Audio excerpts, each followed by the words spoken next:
Hi class! Our lesson for today is solving real-life problems involving inverse function.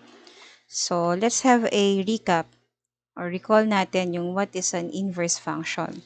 So, the inverse function is denoted by ito, okay? So, f is raised to negative 1. So, the inverse of a function is found by interchanging the domain and the range. And the function has only one inverse if one-to-one function. So guys, here po, sabi niya, interchanging the domain and range. Pagpalitin lang po sila. Okay? And then at the same time, pwede mo lang magawa yung inverse function if one-to-one function yung given.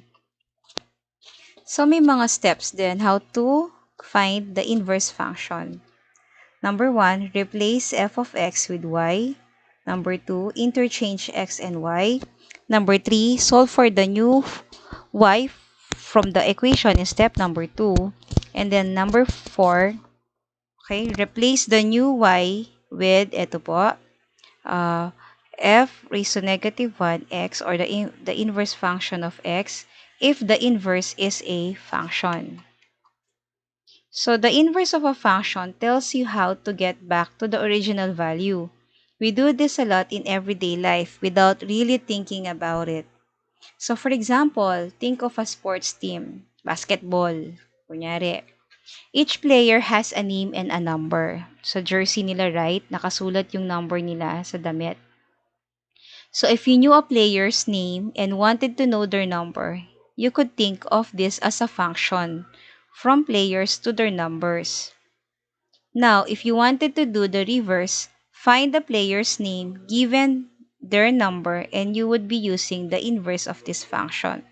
Example, kapag nagkaroon ng violation, isn't it ang referee, ang sinisenyas niya is the number ng jersey, not the name? Okay? So, yung ginagawa po ng ating referees is already a inverse of a function. So, let's have this example number 1. So, from the business online world, the exchange rate of Philippine peso on March 10, 2019 was 52.35 pesos. So, therefore, the formula that gives Philippine peso in terms of Korean won on that day is, okay, ito yung formula niya, P is equal to 52.35 times W. So, wherein P represent the Philippine peso and W represent the Korean won. Guys, parang ito yung pag nagpapalit ka ng pera, so pupunta ka sa, if you have a dollar, papalit mo siya ng peso, di ba? And then, titingnan mo muna yung how much yung rate. So, parang ganun din yung ating gagawin dito. But, so we have to find the inverse of the function, that's letter A, and then letter B, determine the value of the Korean won in terms of Philippine peso on March 10, 2019. Halimbawa, if you have 1 Korean won, di ba? Magkano siya sa piso? So, ito yung solution niya. So, let P be the f of x. Okay? W will be the x. So, ito yung formula niya. Okay? So, let's go to the steps. F of x is equal to 52.35 times x. This is the function. And then, change f of x into y form.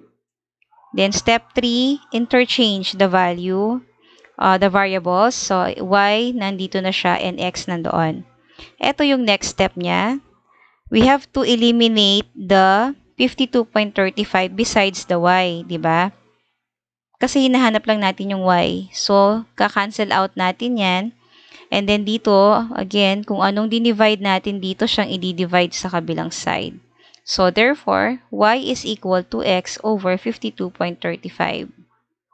Na-cancel out na siya dito ha. Kaya naging y na lang. Then, the first letter A is find the inverse function. Ito po yung sagot. Okay, itong naka-red po. The inverse function of x is equal to x over 52.35. So, for letter B naman, itong solution niya. So, if you have x is equal to 1, ibig sabihin you have a 1 Korean won. Okay, you change the value of x into 1, divide mo sa 52.35. So, therefore, the answer is 0.019. So, ibig sabihin, ang piso, okay, katumbas siya ng 0.019 won. Okay? That is the rate. Next, example number 2. So, suppose Jorel is traveling at 25 miles per hour and want to know how far he had gone in X hours. So, this could be represented by the function f of x is equal to 25x. So, our first problem is find to the inverse function. Letter B, if Jorel travels 55 miles na, how long? Okay, gano'n na siya katagal nagbabiyahe? That's the problem for example number 2. So, this is the solution. So, f of x here is equal to 25x. Change f of x into y. And then, pagpalitin ng x and y. Tapos here, you have to do something para maalis yung 25 sa tabi ng y. Kaya magdi-divide ka ng 25. So, nag-divide ka rin ng 25 doon. So, pag na-cancel out yan, eto na lang guys ang matitira. Y is equal to x over 25. So, the inverse function is, eto po. Okay, is equal to x over 25. For letter B naman, if 55 miles na daw yung na-travel ni Jorel, gano'n na siya katagal nagbabiyahe. Ito yung solution. So, change mo lang po yung x ng 55 and then divided by, makukuha natin is 2.2 hours. So, ganito na siya katagal magbiyahe sa 55 miles. So, that's for number 2 example. Number 3 naman, okay, so Julia will celebrating her 17th birthday this December. Her parents are planning to have a swimming party for her. So the rent of the place is 10,000 plus 200 pesos per guest inclusive of lunch and drinks. So ibig sabihin, 10,000 yung place, yung swimming pool. Tapos, per head po, 250 yung babayaran. Kasama na yung lunch at saka drinks dun sa 250. Okay? So, eto ang problem. How many guests they can invite if their budget is 25,000? So, malaki yung budget ng parents ni Julia. So, solution is X be the number of the guests, Y the total cost. Ito po yung solution niya. So, the function is Y is equal to 10,000 plus 250x. Then, interchange X and Y. Pinagpalit na natin.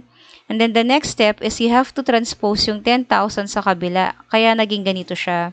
X minus 10,000. Naiwan na lang si 250Y sa kabilang side. Okay? From positive 10,000, pag nilipat sa kabila, magiging negative 10,000. So, eto nyan. Dito tayo. So, we have to divide 250 para maalis yung katabi ng y. So, magdi-divide ka rin 250. So, eto yung ating inverse function. Okay? The inverse function of x is equal to x minus 10,000 over 250. So, our problem, the main problem is, magkano ay ilang tao ang pwede or ilan guests kapag ang budget is 25,000 pesos. Ito yung sagot. So, substitute the value of x dun sa ating answer kanina. So, 25,000 minus 10,000 is 15,000.